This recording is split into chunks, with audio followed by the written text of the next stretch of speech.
Purgatory, the second of the three canticles of Dante Alighieri's Divine Comedy, stands as a fundamental pillar in understanding Dante's eschatological journey. This section of the work is not a simple transition, but a complex and profoundly meaningful realm. It intrinsically represents a journey of atonement and purification of the soul, an essential path to salvation. Its purpose is to guide souls from the stain of sin to rediscovered purity. It is a path of redemption from guilt, culminating in the ascent to heavenly bliss. Here, every step taken brings one closer to the state of grace, a preparation for the encounter with the divine. In stark contrast to hell, purgatory offers a hope of redemption, a possibility of redemption that is completely lacking in the realm of eternal damnation. Hell is characterized by endless punishment and irreversible condemnation. Purgatory, by contrast, is a place of temporary suffering, a transitory period of punishment. Suffering in this realm is not an end in itself nor a mere punishment. It is aimed at purifying the soul and preparing it for the encounter with God.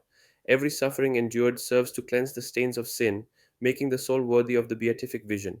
A detailed analysis of selected cantos reveals a profound reflection on specific themes that permeate the entire canticle. These themes are constantly recalled and developed through Dante's encounters and experiences.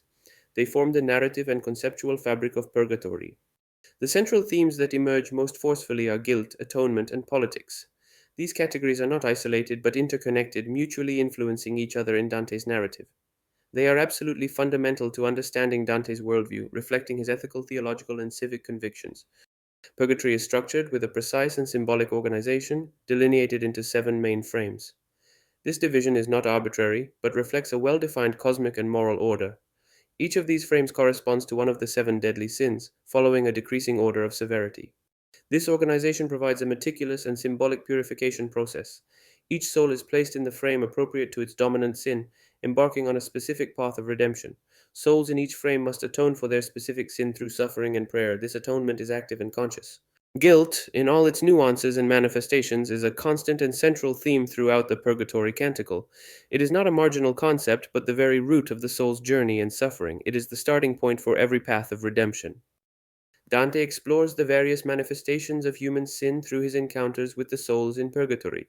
Each encounter offers an opportunity to analyze a specific form of transgression. Examples include pride, envy, anger, and sloth, but also avarice, gluttony, and lust. Each sin is analyzed in depth, revealing its psychological roots and internal dynamics. Dante does not simply condemn, but seeks to understand the origins of each error. The moral consequences of each sin are also highlighted, both on the individual and on the community. It shows how sin deforms the soul and distances it from God. The souls in purgatory are fully aware of their past transgressions. There is no denial or self deception, but a clear admission of their responsibilities. They voluntarily accept suffering as a necessary instrument for purification and redemption. This acceptance is an act of free will. Atonement is the beating heart of the entire canticle, its fundamental raison d'etre.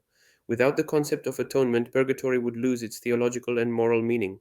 It is the process through which souls can achieve salvation. Souls achieve liberation from their guilt through suffering, prayer, and the observation of examples of virtue.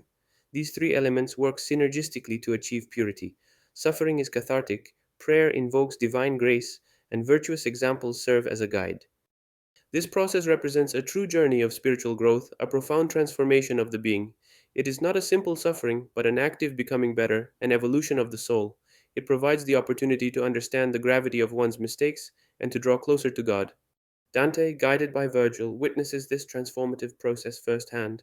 His presence is crucial to the reader's understanding. He learns fundamental lessons about human nature and the path to salvation.